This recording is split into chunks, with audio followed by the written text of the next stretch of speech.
I did this tier 1 estimate on a big $5 million project. And I had talked about how we did that kind of, I mean, pro bono, whatever you want to call it. But ultimately, it's allowing me to get the reps in and getting more data for our information. The more projects we price, the more information we have, the more accurate we can be. But I'm not doing this, number one, all the time, but I'm also not just pricing work from a competitive perspective. Sure. And in this particular case, big architect that we've been wanting to work with, also a market that we want to be in. And we were introduced to the project. We interviewed, the client really liked us. And then he had said that he was going to talk to another builder. And the backstory is the other builder knew I was looking at it and said, I'm going to they were like, we'll put together an estimate if he's not going to. And I said, well, I'm not going to play this game. Like, I'll just do a tier 1. It will take me a day to do it. Actually, I don't even know if I've told you this story. So I was like, I'm just going to take one day. It will take me a full day, but I'll put together a whole tier 1 estimate. I'll be super detailed with it. Because our estimate sheet and what we put together, every single client we've ever shared with is like, holy shit, like this is really, really detailed. And I appreciate like we break it down in tiers. Like there's like a cover page that's simple. Then there's the schedule of values, which is like, I don't know, a little less than 100 line items. And then there's one with literally 2,000 line items. And it just gives the client an understanding of how we're thinking about the project and builds a lot of trust. All your clients go through that? Short answer is yes. But that's why we have the cover page and the schedule of values, because they can just look and like, we just get right to the point. Like it's $5.1 million. Yeah. Like so, it's actually at the top too. It's not even at the bottom because we don't want to, I don't want them flipping to the page. It's like, hey, like it's 5.1 now, but we typically walk them through the 2,000 line items, not like, all right, here's screws here. No, but and if there's things I think like I highlight on mine, either areas of concern or potential cost savings, or if something just is really speaking to me where it's like, this is an exorbitant cost that you might be able to, avoid, or like this is just something that was unanticipated that's driving the cost of this job. But I asked because my current project, the portion I'm building, I sent it, and it's a client I've worked for I think it was before Selby was born. It's her second house that she's in that I'm working on. And there's just a level of trust there. So when I sent her the entire breakdown of the job and contract, she wrote back like, looks great, basically immediately. And I'm like, I just spent 40 hours putting together this budget over the course of a couple of weeks, and there's no way that you looked through that whole thing. She's like, no, but I trust you. I was like, okay, cool. And that's ultimately like the best position to be in, right? Is to build trust. So for us, like this is oftentimes where we get that first opportunity to build that trust. And we'll go through like every division, all the scope is outlined. And this is actually a tool that really has, this is where I've actually really leveraged AI, is making sure that as we're doing it, like I'm not having AI do the estimate, but I am having AI help me narrate the scope of work and make it super clear and most importantly, consistent. Because for me, this particular it's a $5 million house.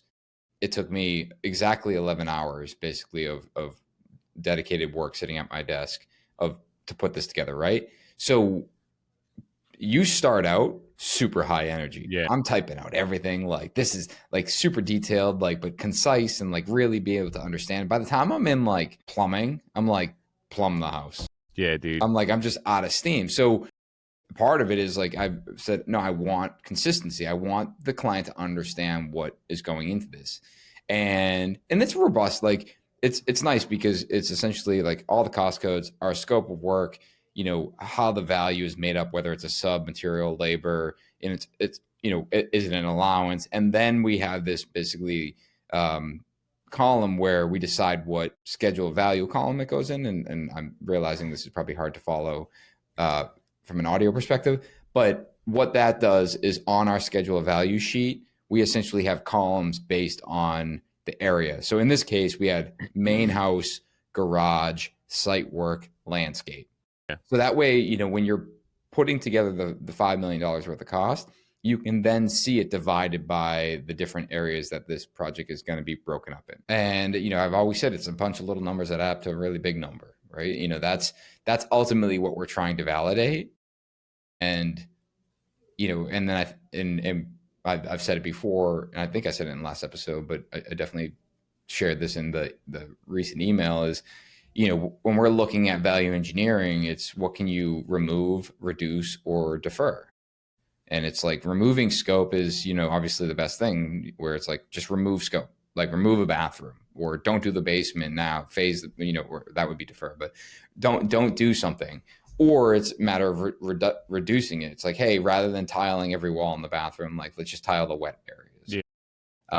I've always found that line item and just that like super detailed budget for me is an upsell and also a differentiator, and then it the transparency there builds trust, where they can go through and they can ask questions, or if they are going to compare, they can question me on any number, and I can explain and validate those numbers honestly and transparently, which to me, it's like, if there's a number in there that's standing out to them, there's a reason why, and it winds up being a selling tactic for me, because they're like, well, why's the foundation on this cost this much? And it's like, well, we spoke with my mason, and here are the challenges with that. We could redesign that, but these are the reasons why. And then if you are in the world of competitive bidding, it allows them to ask other people, are they doing the same? Or at least question, right? Is the other contractor accounting for this?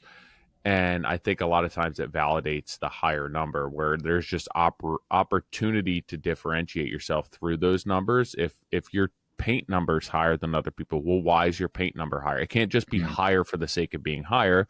But if there's reasons why it's higher, and the amount of prep that you do, and the level of finish that you're looking to execute, for me, it was always just a really good selling feature for pricing projects, even prior to me getting paid for pre-construction, which growing up, that it was the opposite. And even when I first started offering some sort of pre-construction services through an article I read in JLC, it was, you can create the line item budget for yourself, but you want to give them an all-in number. It shouldn't be a la carte. They shouldn't be able to pick and choose what they want. And I did that for a really long time, and I felt that it didn't serve me very well. But I think that was something that was very typical. I know a lot of people do it too. I mean, there's memes out there where people are like, can you break it down for the estimate? And then it's people dancing. But like, it's never served me well to just give somebody a big number with no explanation behind it. Like, I'm not looking to hide numbers. Yeah. I'm invoicing people the same way that I'm budgeting people. So if I'm invoicing them that way, why wouldn't I show them everything up front? Like, it protects me and it protects them.